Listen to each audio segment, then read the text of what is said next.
বানভাসী মানুষের রাত কাটে ভয় আর আতঙ্ক নিয়ে। এক একটি বাড়ি যেন পানির তলে ডোবা দ্বীপ। সাপ আর মানুষের একসাথে বসবাস।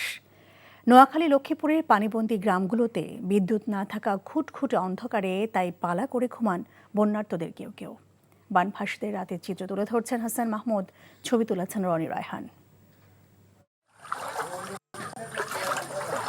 দিনের আলো নিভে গেলে আশঙ্কার ঘুটঘুটে অন্ধকার নিয়ে নামে রাত। রাত যত গভীর হয় পানিবন্দী বানভাসী মানুষের ঘুমহীন জেগে থাকার দৈর্ঘ্য বাড়ে। হোসনে আরার ঘর ডুবেছে তিলে তিলে গড়ে তোলা আসবাবপত্র, বিছানা, বালিশ, মাটির চুলো। গেল 5 দিন ধরে ঘুমোতে যান পাশের পাকা বাড়িতে। রাতের আঁধারেও দেখে আসেন ডুবে যাওয়া ঘরখানি। আমারও সেই ঘর আছে আমার। ওখানে আমি এই ঘরে থাকি, আরো যেটা তো বাইক ঘর অন্য ঘরে থাকি। হেমিয়ে দিন একবার যাই আর যাই না, ইয়ার আর এই ঘরে রাইতে থাই, দিনও থাই।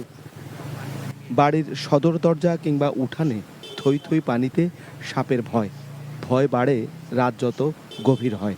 টর্চ লাইট জ্বালিয়ে সাপ মারার চেষ্টা, কখনো কখনো মিলে যায় মাছ।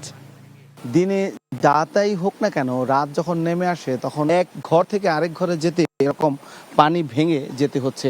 আমাদের বাড়িতে প্রচুর পানি, আমরা ঘর দুয়ারে সব পানি লেগে থাকতে পারি না।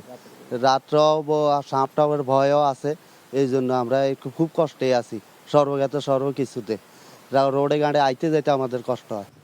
বিদ্যুৎ না থাকায় দুর্গম বন্যা দুর্গত অঞ্চলে আঁধার নামলে গেরস্ত বাড়িগুলো হয়ে ওঠে পানিবন্দী নির্জন দ্বীপ। শুনশান, পুরো রাত কাটে নির্ঘুম। রাতের বেলা অন্য যে জায়গায় থাকতেছি, সাপের ভয়ে বাইরে চলে যেতে হয়। ভাঙা ঘর মেরামতে বাড়ি ফিরতে সহযোগিতা চান তারা। অপেক্ষা করেন আধার কেটে একটা ভোরের আলোর। Hasan Mahmud, NTV news, Chatkhil, Noakhali. দর্শক, বন্যার খবর জানতে এখন আমরা যাচ্ছি শাহরাস্তি চাঁদপুরে। সেখানে আছেন আমাদের স্পেশাল করেসপন্ডেন্ট হাসান মাহমুদ। আমরা সরাসরি যুক্ত হচ্ছি তার সঙ্গে। হাসান, প্রতিবেদন দেখে বোঝা যাচ্ছে যে কতটা দুর্বিষহ জীবনযাপন করছেন বানভাসী মানুষ। তারপরেও আপনার কাছে জানতে চাই, সবশেষ পরিস্থিতি এই মুহূর্তে আপনি কেমন দেখছেন, সেখানে আমাদেরকে জানাবেন।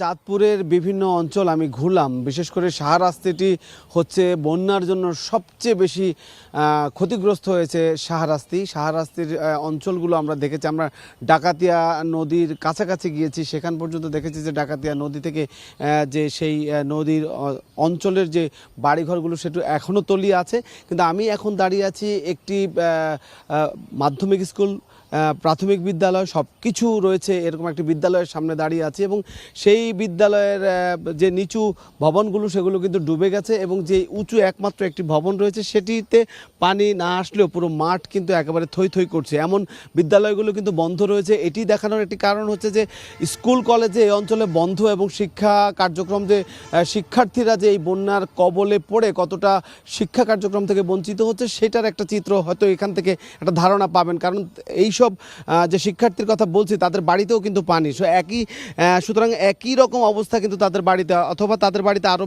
খারাপ অবস্থা। কারণ স্কুলগুলো পাকা, তাদের বাড়িটি কিন্তু পাকা নয়, কারণ মাটির মেঝেতে কিন্তু ডেবে যাচ্ছে, বারবারই বলছি। এবং সেই বাড়ি যে পুনর্নির্মাণের, তারা বারবার বলছেন আমাদের কাছে একটি কথা, যে বাড়িগুলো যাতে পুনর্নির্মাণ করার জন্য তারা সহায়তা পায়, সেটি তাহলে তারা তাদের সেই যে তাদের ভিটে সেই বাড়িতে ফিরে যেতে পারবে। নাহলে যারা আশ্রয় কেন্দ্রে আছে তারা কোথায় যাবে, এটি একটি প্রশ্ন বা একটা আমাদের কাছে তারা করেছেন যে আমরা আসলে কোথায় যাব, যে বাড়িটির টিন পড়ে গেছে কিংবা মাটি ডেবে গেছে, সেখানে থাকার মতো পরিস্থিতি নেই। পানি কিছুটা নামছে, কিন্তু যতটা পানি দ্রুত বেগে নামার কথা ততটা দ্রুত বেগে পানি এখানে নামছে না। এখানে স্কুলটির একটি চিত্র আপনাকে দেখাতে চাই, যে দেখুন এখানে শিক্ষকরা হয়তো স্কুলে আসেন এবং সেই শিক্ষকরা কিন্তু এখানে যে পানি, সেই পানির জন্য কিন্তু তারা এই স্কুলটিতে ঢোকার মুখে এখানে যে স্কুলের যে বেঞ্চ রয়েছে সেই বেঞ্চ কিন্তু তারা বেঞ্চ দিয়ে এখানে একটি সড়কের মতো করেছে, যাতে এই বেঞ্চের সড়ক দিয়ে তারা অন্তত আসা যাওয়া করতে পারে। কারণ শিক্ষকরা মাঝে মধ্যে স্কুল দেখতে আসেন এবং স্কুলের কার্যক্রম পরিচালনার জন্য তারা এখানে রয়েছেন। এখানে এটা হচ্ছে